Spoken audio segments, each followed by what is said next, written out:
오늘 말씀은 신명기 21장 18절부터 23절까지의 말씀입니다. 신명기 21장 18절부터 23절까지의 말씀, 우리 다 같이 함께 합독하시겠습니다. 사람에게 완악하고 패역한 아들이 있어 그의 아버지의 말이나 그의 어머니의 말을 순종하지 아니하고 부모가 징계하여도 순종하지 아니하거든 그의 부모가 그를 끌고 성문에 이르러 그 성읍 장로들에게 나아가서 그 성읍 장로들에게 말하기를 우리의 이 자식은 완악하고 패역하여 우리 말을 듣지 아니하고 방탕하며 술에 잠긴 자라 하면 그 성읍의 모든 사람들이 그를 돌로 쳐 죽일지니 이같이 내가 너희 중에서 악을 제하라. 그리하면 온 이스라엘이 듣고 두려워하리라.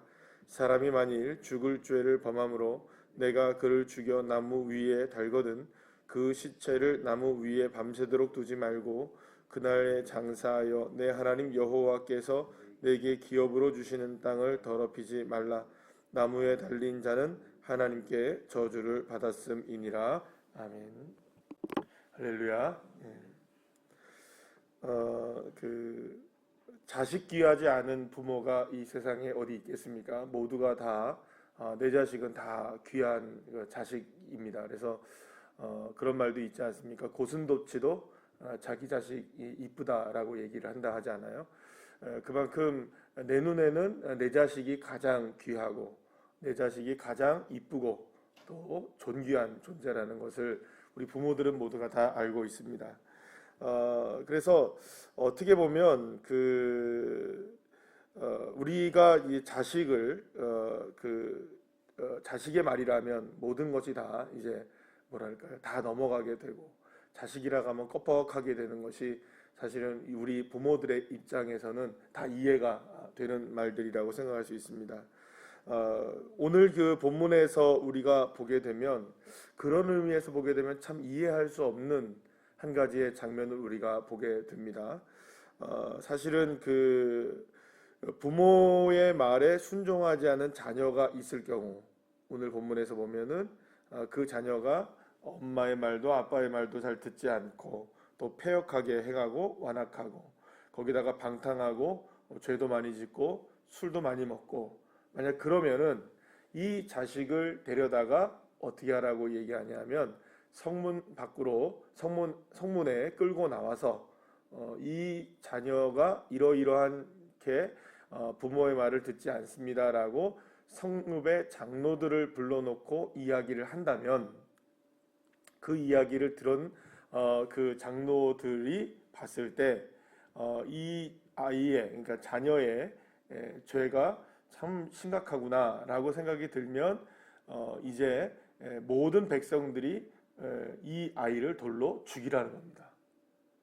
여러분 이게 사실은 성경에 이러한 율법이라고 우리에게 소개되고 있는 건데요. 사실은 굉장히 잔인하기도 하고 이해하실 수 있으시겠습니까? 그러니까 왜 쉽게 이해가 안 되냐 하면 부모의 입장에서 아무리 자기 자식이 죄를 짓고 정말 패역하다 할지라도 그 자식 죽으라고 끌고 나가서 사람들한테 여보세요 우리 아들이 이런 삶을 살아요 라고 얘기만 하면 어떻게 된 겁니까? 지금 이 아이는 죽어요. 돌로 맞아 죽는단 말이에요. 그러면 여러분 이렇게 할 부모가 있을까요? 없을까요? 사실은 여러분 같으면 아무리 율법이 이래도 이 율법대로 행하시겠습니까? 여러분 우리 자녀들이 완악하고 패역하죠? 다 그렇습니다. 그러니까 우리가 볼 때 정말 착한 아이들도 우리 부모에게 순종적인 아이들도 사실은 어떻게 보면 완악하고 패역한 게 없지는 않잖아요. 아주 진짜 착한 아이라 할지라도 부모 말 다 잘 듣습니까? 그렇진 않아요. 그러니까는 물론 뭐 그렇게 잘 듣는 아이들도 있겠지만 만약에 우리가 이런 모습으로만 본다면 만약에 우리 동구의 성문이라고 어디로 얘기해야 될지 모르겠지만 뭐 동구청이라고 얘기를 해봅시다. 그러면 동구청에 이런 아이들 수두로 빽빽 쌓이지 않겠습니까? 하루에도 수십 명 이런 일 당해야 되지 않을까요? 그렇겠죠. 그죠? 만약에 이게 진짜 법이라면 우리가 이대로 행한다면 우리에게 술 취하고 방탕하고 완악하고 폐역한 아이들 찾아보면 많습니다, 여러분. 얼마나 많은지 몰라요. 그러니까 여러분 만약에 내 부모로서 내 아들이 이렇다고 했을 때에 과연 이렇게 할 수 있을까라는 생각을 해보면 근데 지금 이게 율법이란 말이에요. 해야 한다는 거예요. 그러나 하기 쉽지 않은 일입니다. 왜냐하면 끌고 나가는 순간 이 아이를 내 아이가 아니라는 겁니다. 그러니까 이 아이는 이미 죄를 너무 많이 졌기 때문에 내 가정에 들일 수 있는 아이가 아니다라는 판단을 한 거고 이거는 끌고 나가는 순간 아이가 죽는 거기 때문에 뭐 그냥 말하자면 그냥 뭐 죽을 수도 있지 정도가 아니잖아요 지금. 그냥 죽어야 하는 겁니다. 그러면 아이의 죽음을 예상하고 나가야 되는 건데 이런 일을 할 수가 있겠느냐라는 거죠. 방금 아까 전에 처음에 제가 말씀드린 것처럼 고슴도치도 지 아들 자식을 예쁘다고 얘기하는데 어느덧 우리도 모르는 사이에 사실은 우리가 인정하든 인정하지 않든 간에 자식은 다 우리의 우상이 되어 있는 상황입니다 지금. 그쵸? 미운 자식도 우상이에요. 예. 그렇지 않다라고 얘기할 수 있는 사람 사실은 아무도 없습니다. 우리 아이들은 다 우리의 우상이 되어버린 상황입니다. 그러니까 우리가 인정하든 인정하지 않든 그렇게 우리가 바라보고 살아가는 자녀들을 조금 못된 일을 했다고, 그러니까 조금 못된 정도가 아니겠죠. 이 정도면은 상당히 못된 일을 했다 할지라도 그렇게 넘겨줄 부모가 있을까? 여러분 이거는 쉽지 않은 일입니다. 그런데 하나님은 그런 상황에서 악을 제하기 위하여, 그러니까 이 일을 통하여 악을 제하여서 이스라엘 경내, 그러니까 이스라엘 백성들 안에서 악한 죄가 남아있지 않도록 하려면 이렇게까지 해야 한다는 것을 이야기하고 있는 거예요. 그러니까 아무리 그것이 자녀라 할지라도 끊어낼 건 끊어내야 된다는 거예요. 그러니까 죄가 있다면 그 죄는 무슨 희생을 치러서라도 어떻게 하라는 겁니까? 제거하라는 겁니다. 그러니까 내 자녀를 끊어내는 아픔. 그러니까 만약에 이게 진짜로 우리에게 일어나야 된다면 내 죄를 끊어내는 아픔이 어떤 아픔이라는 겁니까? 사실은 이 아들을 죽여야 하는 아픔인 거예요. 여러분 그러니까 죄의 문제는 결코 작지 않다는 거죠. 그러니까 죄를 방치하는 것은 내 자녀가 이렇게 살아가는 걸 방치하는 것과 똑같다는 거예요. 그러니까 결국에는 나의 죄를 끊어내는 것, 우리의 죄를 끊어내는 것은 이러한 고통을 감수하고서라도 해야 하는 것이다. 그러니까 여러분 정결한 삶을 살아가는 것은 그렇게 쉬운 일이 아닌 것이죠. 우리가 이제 뭐 생각할 때 우리가 죄짓지 않고 산다, 죄를 멀리하고 산다라는 것은 그런 건 그게 그냥 말처럼 쉬운 일이 아닌 겁니다. 이러한 고통을 동반해야만 한다는 것입니다. 자, 그런데 오늘 본문의 연거푸어 이야기하는 22절과 23절 말씀에는 갑자기 뜬금없이 나무에 달려 죽은 사람에 대한 이야기를 해요. 어떤 사람이 이제 죄를 져서 죽게 되잖아요. 그러면 그 죄를 지어서 죽게 되면, 그러니까 살인자가 있어요. 예를 들어서 살인자가 있으면 이게 오늘 본문에서는 살인자로 얘기 나오는데 사람을 죽인 사람이 있으면 그 사람도 죽어야 되잖아요, 그죠? 그러니까 왜 보복법으로 그 사람이 죽으면 그 사람도 죽어야 돼요. 살인을 하면 그 사람도 죽어야 돼요. 그러면 그 살인자를 나무에 매달게 된단 말이에요. 그러면 그 나무에 매달는 거면 그 나무에 매달는 대로 하루를 두지 말라는 거예요. 왜냐하면 그 피가 쏟아짐으로 땅을 더럽히게 될 거라는 거죠. 그래서 반드시 하루가 지나기 전에 끄집어 내려서 그를 장사 지내라 이렇게 얘기해요. 그러면 여러분 한번 보세요. 그거는 이해가 된다는 거예요. 그렇죠. 매달아 놔서 그 피가 땅에 떨어지면 그게 이제 어쨌든 그 죄인의 피 아니에요, 그죠? 그 죄인의 피 때문에 땅이 오염될 수 있다라는 이야기를 한 거예요. 그러니까 오염되는 게 문제가 아니라 그 사람이 어떤 사람이기 때문에 그런 겁니다. 죄인이었기 때문에 그런 거예요. 피를 흘렸단 말이에요. 그러면 여러분 거기서 말을 끝나면 괜찮은데 이 성경에 참 의미심장한 한 가지의 말씀이 오늘 그 말씀되고 있어요. 맨 마지막이 23절에 뭐라고 말씀합니까? 나무에 달린 자는 하나님께 저주를 받았음이라. 이렇게 말씀하세요. 하나님께서 나무에 달린 사람을 저주를 받은 사람이라고 얘기할 때 여러분들이 탁 생각나는 한 사람이 있어야 됩니다. 예수님. 그분이 나무에 달리셨잖아요. 예수 그리스도께서 나무에 달리신 그 자체는 저주를 받은 겁니다.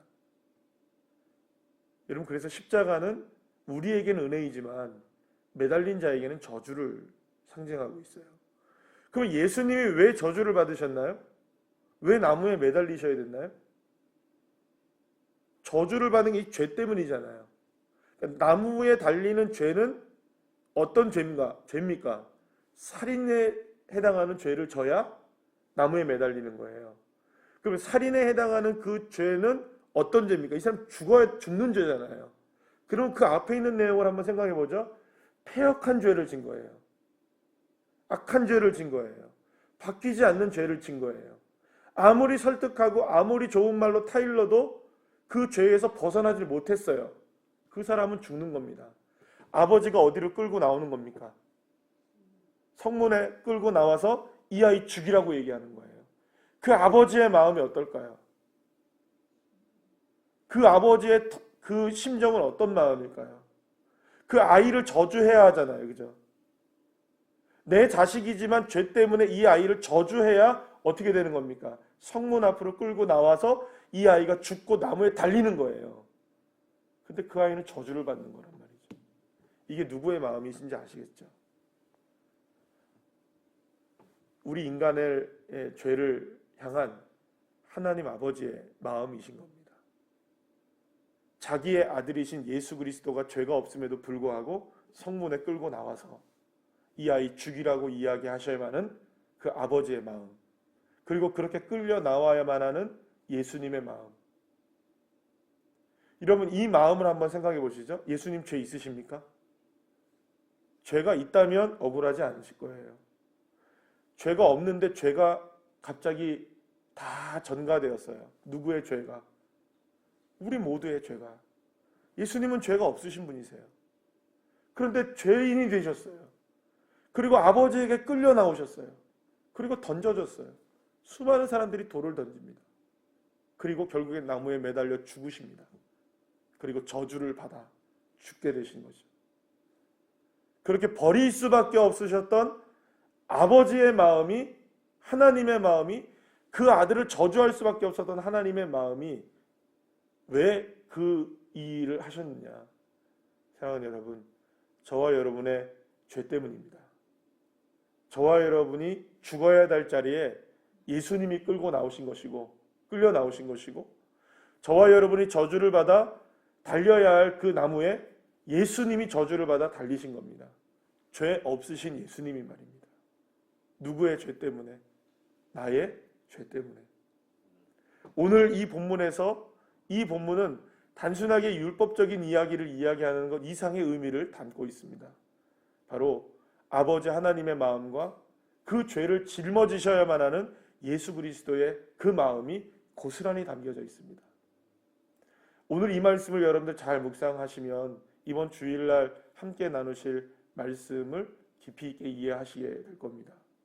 사랑하는 여러분, 예수 그리스도의 그 아픔, 끌려 나오셔야만 했던 그 아픔, 그 모진 아픔이 사실상 겟세마네 동산에서의 3번이나 기도하실 수밖에 없었던 그 마음이었던 것이죠. 왜 그럴까요? 버림받아야 하니까. 아버지로부터 죄가 없음에도 불구하고 끌려 나와야 하니까요. 그리고 아버지로부터 죄가 없음에도 불구하고 저주를 받아야 하시니까. 그 마음이 하나님으로 향하여서, 아버지를 향하여서 이 잔을 옮겨달라고 말씀하실 수밖에 없으셨던 그 아픔이었던 겁니다. 그리고 하나님도 마찬가지죠. 아들을 저주할 수밖에 없는 그 아픔. 다 누구 때문입니까? 나 때문입니다. 나의 죄악 때문이고, 나의 허물 때문이고, 나의 못난 모습 때문에 내가 받아야 할 징계를 누가 받으시는 겁니까? 예수님이 당하셔야 했고, 예수님이 찢기셔야 했고, 예수님이 상하셔야만 했던, 우리의 죄와 허물 때문에 주님이 당하셔야 했던 그 아픔, 그 아픔이 이 오늘 본문 안에 고스란히 남겨져 있는 것이죠. 사랑하는 여러분, 그래서 예수 그리스도의 그 놀라운 희생과 그 하나님 아버지의 말할 수 없는 사랑은 단순하게 갑자기 이루어진 사건이 아니라 오래전부터 하나님께서 예정하시고 작정하셨던 저와 여러분 우리 모두를 구원하시기 위한 하나님의 뜨거운 마음이었다는 것을 기억하시면서, 사실은 이런 사랑을 우리에게 보여주신 그 하나님이 나의 아버지이시니까 내가 저주를 받아야 되는데, 여러분 생각해보세요. 내가 저주를 받아야 되는, 내가 저주 안 받게 하기 위해서 자신의 아들을 희생시켰던 그 하나님의 사랑이 우리에게 지금 있단 말이죠. 그럼 우리가 지금 받는 사랑은 얼마나 놀라운 사랑입니까? 이게 어떻게 값으로 우리가 치를 수 있는 사랑이겠습니까? 우리가 어떻게 표현할 수 있는 사랑이겠습니까? 사랑하는 여러분, 주님이 우리와 함께 계시지 않을 것 같은 그런 마음으로 아픔을 경험할 때도 있을 겁니다. 주님 도대체 어디 계시지? 주님 나와 함께 계시는 건 맞으신가? 주님 나에게 은혜를 베푸시는가? 주님 나에게 왜 이렇게 도움을 주지 않으십니까?